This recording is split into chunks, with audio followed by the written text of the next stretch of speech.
Hey, empaths and anxiety, social anxiety in particular. It's a real thing, you guys. It's a real thing. And for some people, it's very crippling. For some people, it keeps them in their house. For some people, it even keeps them from working. For some people, it makes them physically ill.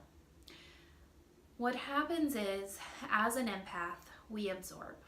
We absorb the good, which is great. When we're around an energetic, bubbly, happy person, we feel that and it rubs off on us and it's beautiful and it's wonderful. But most of the time, unfortunately, people are not bubbly and kind and energetic all the time.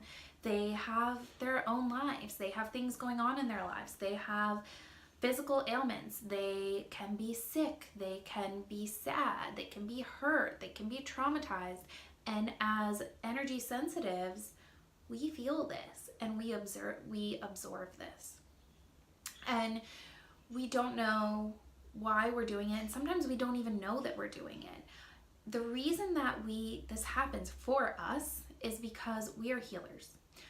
We are meant to help others to heal. We are meant to, be their comfort zone, and we're meant to help them move those emotions through them.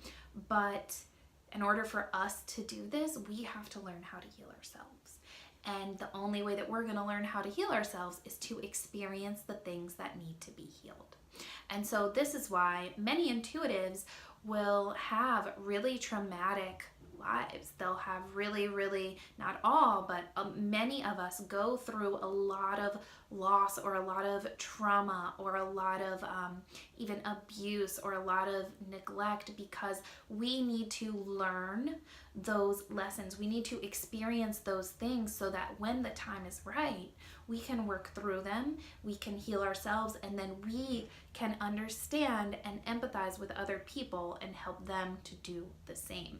We have to have the experience to be able to connect with the experience. I hope that makes sense. And so this is kind of the point behind being an empath, to learn how to heal so that we can help others to heal. And that doesn't mean that we have to become a doctor or a nurse or a medium. It just means that we get to embody that presence, that light presence. We get to be our own light so that we can be a light to others. And a lot of people don't know this, but I'm sure that as an empath, or maybe you've experienced this where someone comes to you, or maybe you've done this to someone else, and they just say, just being around you is calming, just being around you lifts my energy. And you're like, what? I've had so many people say this to me, and I'm like, I'm in the worst mood today. How could they possibly think that I'm uplifting and that I am pleasant and that I am a light and I am a joy to be around, when really all I want to do is go home and go to bed, but just being that energy sensitive, being that intuitive that has done the work, that is living in the light, that radiates outwards. And that's what we need. That's what we're here for. That's what we're called to do. We are here as a service to ourselves, as a service to humanity, as a service to the universe, to be our best selves, to embody our best selves, and then to help others do the same. That is our responsibility, and it's going to show up in a different way for everyone. But for empaths, for extreme empaths, it comes with a toll until we learn how to manage it and move through it. So let's talk quickly about having social anxiety with being an empath. How do we do that? So I'm going to give you 3 tips. How do we deal with it? How do we move it? How do we protect ourselves? I'm going to give you 3 tips. You need to be grounding every single morning when you wake up. You need to ground. You need to send your energy into the earth, and you need to visualize bringing that earth energy back up into your physical body, either to the solar plexus or to the heart chakra.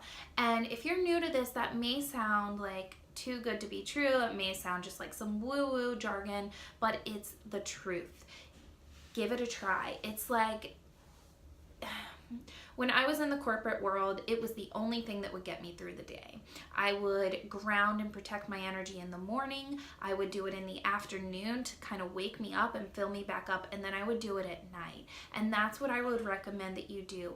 Every single morning, you should be grounding and protecting your energy. Throughout the day, if you're going to go somewhere, ground and protect your energy. When you get home, clear your energy.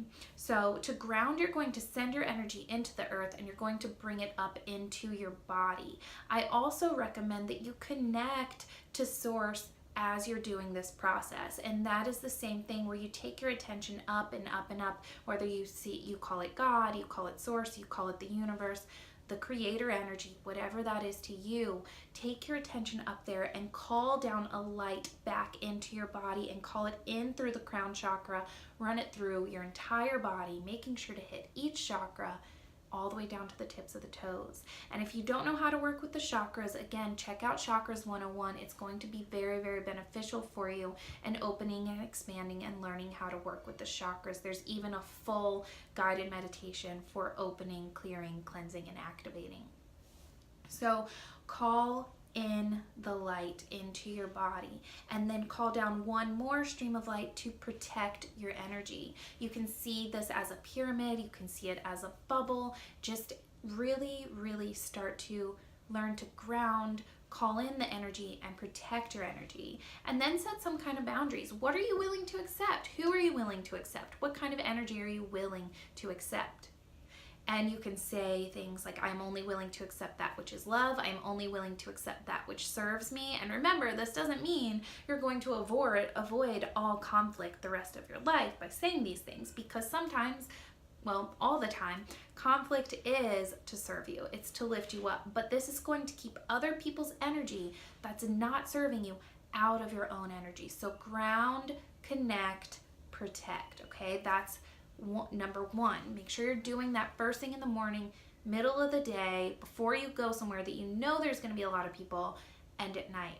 Which brings us to step number 2. Make sure you're clearing your energy. The way that I clear my energy is I call in my guides and I ask them to clear my energy, and I will literally feel my energy moving left to right, left to right, just like this, like somebody's taking a big rag or a big broom and going through my physical and energetic body all the way head to toe. This is going to clear your energy. You can also visualize, for empaths when it's really bad, you can visualize putting on some kind of suit of armor before you go out into this event or before you go out into public, and then when you put it on, it's white, it's bright, it's clean. When you get home, it's dirty and there's all that energy stuck to it.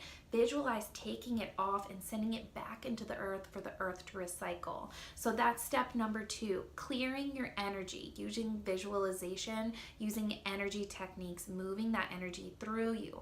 And if you are in tune with your energy, this is going to be super easy for you. If you are not, I highly recommend that you check out the Intuitive Development course. It's going to teach you how to feel energy, how to tune into that subtle energy, how to move it through you. So step number 1, ground, connect, protect. Step number 2, clear your energy. Step number 3,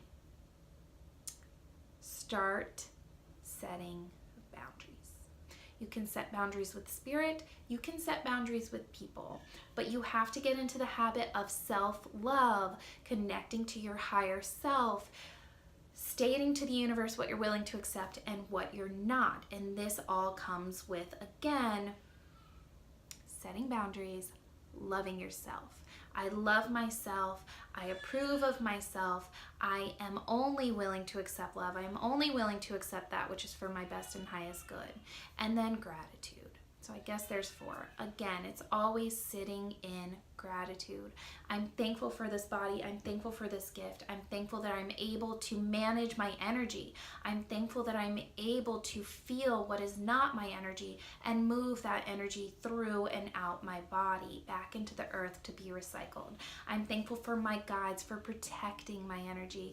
And speaking of guides protecting your energy, you're going to want to get to know your armor guide, especially especially if you're a very, very sensitive person. You're going to get to know your armor guide, and that guide is going to protect your energy and allow those in and keep those out that are not serving you. So to get past social anxiety, when you're an empath, start grounding every single day. Ground, connect, protect. Clear your energy. Set boundaries. Sit in gratitude. Have a beautiful, beautiful day.